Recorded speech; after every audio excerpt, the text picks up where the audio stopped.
well, hi there. Welcome to Mad Scientist Snippets. I am Paige. I'm the youth librarian here at Queen Creek Library. If you're from a different library, welcome. Come sit with me a little bit while we go over some fun stuff today. Now, here at Queen Creek, we have a program, in-person program, not online in the web, but we have an in-person program called Mad Scientist. And this is a program that I created a couple years ago, and we have all types of fun activities, experiments. We learn a lot about science. And I wanted to share one of these experiments with you that you can do at home. This is one of my favorite experiments. It's called a bubble cup. Hence we have one of our nice little red Solo cups right there. It's going to come in handy, but I'm not going to tell you just yet. Frankly, you're a bit early. I was just setting up. So let me set this here, and I'm going to go get changed into something a little bit more Mad Scientist appropriate. Now, that is more appropriate for science experiments, right? Well, as I promised, let's get into the experiment. I'm going to get nice and cozy up here on the table as we talk about the materials that you're going to need for this science experiment. I have picked something that you can do at home so easily. All you need is just a few essential items. First off, paper towels. This is essential. This is going to be super important. You'll see why. And I will say is if you have a nicer paper towel, all the better. Second, and maybe this one you can kind of improvise or alter if you don't have one of these at home, but we're going to need a spray bottle with the mist setting. Oh, that's refreshing. One second, let me wipe off my cheek there. Okay, so this is a spray bottle. All that's in it is water. So you get yourself a spray bottle with, again, a nice mist setting, and set that aside with water. You're gonna need soap. I prefer Dawn just because it's good quality, but any dish soap should work just fine. As I previously mentioned, we have our cup. Yours does not have to be red Solo, but it does need to be this nice flimsy plastic, just because we're not going to keep it in this pristine shape right here. We are going to put a hole in it with a hole punch right here. So get yourself a plastic cup and a hole punch. And something else I have hidden in this cup are going to be rubber bands. I have a few right here. One that stretches really, really good will do the trick, but if you want to be extra secure in the experiment, grab a couple. And finally, though I have a ton of them, all you're gonna need is a straw. So we're gonna pick one straw out of here, and that's gonna be the one that we use for the experiment. Make sure that it doesn't have any holes in it. Oh, like that one. Let's throw that one away. Off the edge it goes. Perfect, this one is pristine. So that's the one we're gonna use. Stick it in our cup for now. Okay, so I went to this different angle just because I want you to kind of see up close and personal what I'm doing with this cup. And that other angle is gonna be great later on when we get to seeing the results of the experiment. But for the minute details, let's get a little bit closer together. So we have our cup. And the first thing we're gonna do in this experiment, let's scooch this over a tiny bit. That's better. We're gonna mess it up. Now, your hole punch is probably similar to my hole punch in that if you look closely, it doesn't really go that far down. No worries, let it go down as far as it can and just punch that hole in there. Gives a nice satisfying click to it. Scooch it off.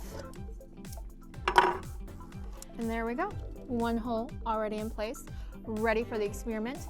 I have also brought over our straw. Reason being is I like to do this part early. You can do it a little bit later if you want, but we're gonna put the bendy side of the straw into our hole. Scooch that in, and then what you're gonna do is you're gonna pull that through, and you hear it click. So pull it through so that you have it clicked a few times.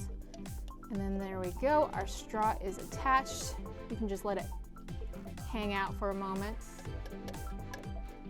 Okay, here I am again at this nice, lovely wide shot. And in this wide shot, we're gonna move on to the next step. So grab your nice, fancy, dancy, thick paper towels and rip off one sheet. All you need is one. And this is gonna go over the top like so. And let's grab those rubber bands. And as I mentioned, get it nice and round once. And then really try to get that second loop just so that it's nice and tight. We can maneuver a little bit. Oh. Whew. Okay.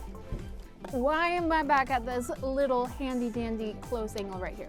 Well, now that we have the paper on the cup, we need to adjust a tiny bit. We still got our straw hanging out this end.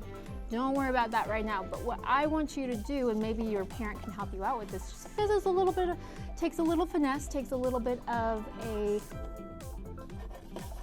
gentle hand. Not saying that you don't have it, but parents are very adept at that type of thing.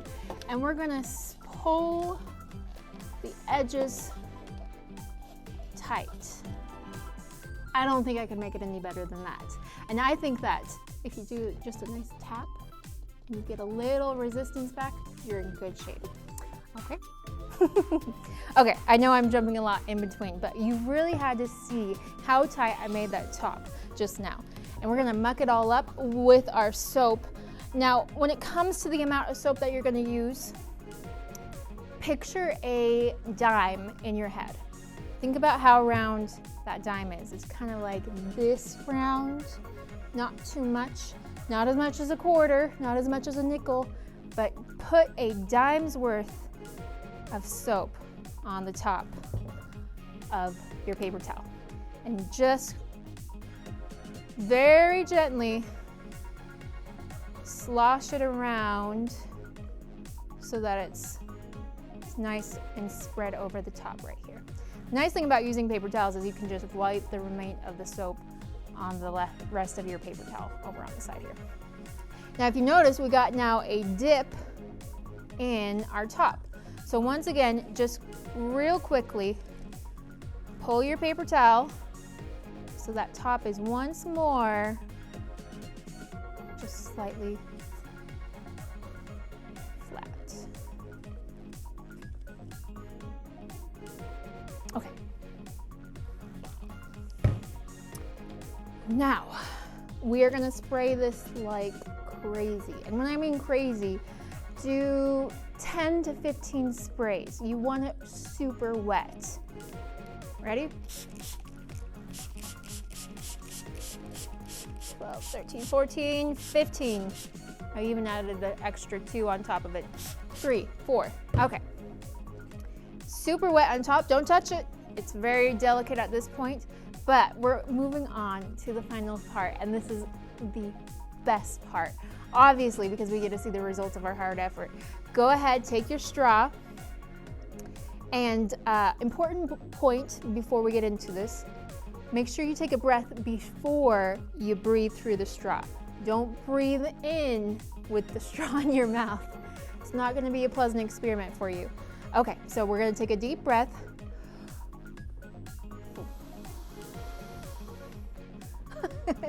And that's why we call this a bubble cup. All right, let's do another one.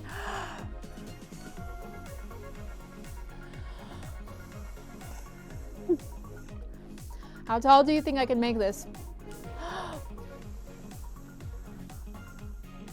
Oh no, my hands are, I lost it.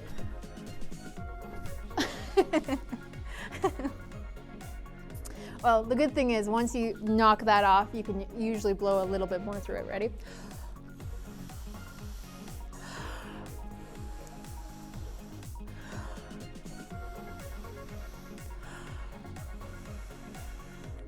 How tall did you make yours? Ooh.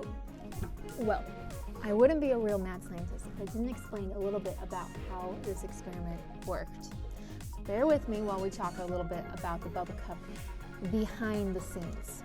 Don't worry, the bubble cup remains intact. I just took the paper towel off because I need a new one if I was actually to do this experiment again. It got a little bit worn out from all the air that we were pushing through it. Oh, I kind of gave it away a little bit right there. Did you hear what I said? Air pushing through what? I think that you probably know where I'm going with this, right? Air pushing through the paper towel. What happens is that when we cover the top of the cup and we cover it securely with that paper towel, we kind of trap the air that's inside the cup. You're probably thinking, you might be thinking it's just air. It doesn't take up much space, right? Well, wrong. Air takes up space just like anything else in the world, right? And if you don't believe me, just take your hands right here and go. I'll try to do it without sound effects. Did you feel the air on your hand? Just like everything else, when you move your hands through something, well, things that you can move your hand through, right? You feel it. You feel the resistance to it. And that is a sign that air takes up space. So with that out of the way, we know that there's air in this cup. It has nowhere to go because we've covered up the top. It doesn't go through this hole because we've plugged it with our straw and we're pushing air into it. So that's not a way for the air to escape. The only place for it to go is up. And of course, paper towels aren't exactly solid. They're not going to stop the air from releasing, but we want to use that to our advantage, right? And that's why we put the soap and the water on it. Because what happens when you put soap and water together and then you blow air into that? You get bubbles. And that's what we're going for right here. We're showing that when you push air up through the paper towel covered with water and soap, you get bubbles on top. It breaks that surface tension and it creates bubbles. Pretty cool, huh? Well, thank you so much for joining me for this little Mad Scientist snippet. I have certainly had a blast. I hope you have had a blast. Well, I suppose maybe if you have made your bubble cup. If not, go out, make your bubble cup. It is fun for the entire family. So get your parents in on it, get your kids, get your grandma and grandpa, maybe not the dog or the cat, but everybody else will love this experiment. I promise, promise, promise. As for me, well, I'm gonna start planning our next little Mad Scientist snippet. So hopefully I'll see you here next time at Queen Creek Library.